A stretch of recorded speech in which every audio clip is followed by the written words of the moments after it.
скоро «Оскар». Да. А в номинации «Лучший фильм» выдвигается фильм «Шпионский мост», в котором вы снялись. Вот как вы считаете, каковы шансы вообще этого фильма? Соперники сильные там? Да, соперники сильные. Я посмотрел не все картины, но некоторые, вот «Выжившего», например, я посмотрел. Меня, наверное, тяжело спрашивать вообще и слушать мой ответ на этот счет, поскольку я очень необъективный. Конечно же, я всей душой и всеми руками, ногами и прочими частями тела, конечно, за «Шпионский мост», потому что это часть моей жизни, одна из лучших частей жизни моей. Вот. Кроме того, я настаиваю на том, что эта картина настолько современна, настолько она сегодняшняя, просто она как воздух необходима homo sapiensам, людям, которые умеют еще думать, кроме того, что кричать, разрушать, да, поскольку те, кто видел, подтвердит мои слова, что там такие поднимаются темы сегодняшние. То, что творится за окном, вызывает у людей оторопь, страх у некоторых. Да? А так было и в начале 60-х годов, о чем это кино, во времена вот этой яростной холодной войны между Советским Союзом и Западом. Об этом фильм. И еще о том, что возможно найти выход из положения. Там такие тексты, например, вот у меня сцены с Томом Хэнксом такие, они смыслообразующие. Вы смотрели кино? Да. Тогда вы знаете, да? Смыслообразующие, и там, например, звучат слова, от которых у меня мурашки похожи, да? Например, вот герой Хэнкса говорит моему герою, что следующее, вы понимаете, а я играю советского резидента советской разведки, вы понимаете, что следующая ошибка, которую могут допустить наши страны, наше правительство, может стать последней ошибкой вообще. А сейчас разве не так? Еще как так? Ситуация сейчас хуже, чем тогда. Она хуже. А почему? Чем? А потому что средства убийства людей более изощренные. То есть атомные бомбы более мощные.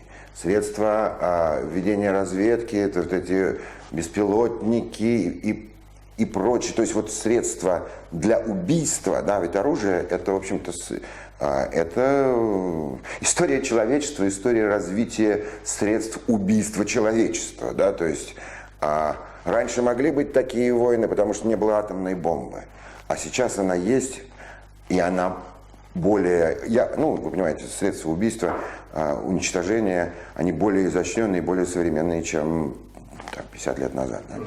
Вот вы снялись у одного из мэтров современного американского кино. Вы приехали в Россию, например. Вам жали руку, говорили, что это круто. Я думал, что у этих демонов, которые там в Думе сидят, которые принимают законы, вот эти вот дикие, да, у них хватит мозгов обвинить меня в предательстве Родины.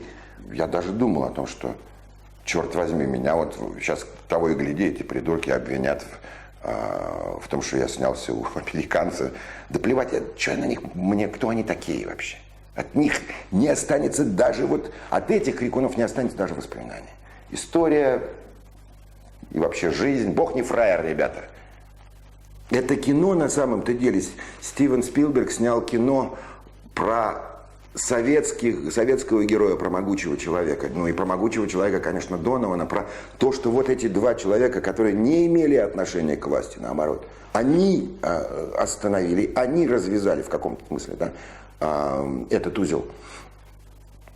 Вот о чем речь. Это великолепное, патриотическое, русское кино, снятое американцем.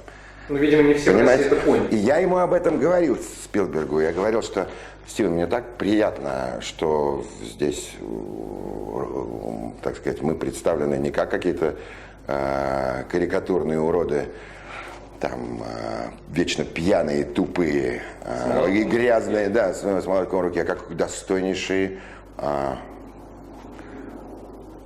оппоненты, да, соперники, как нынче принято говорить, партнеры.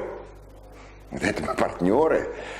Ну, коллеги-то как? Они порадовались за вас? Ой, коллеги, да, коллеги очень.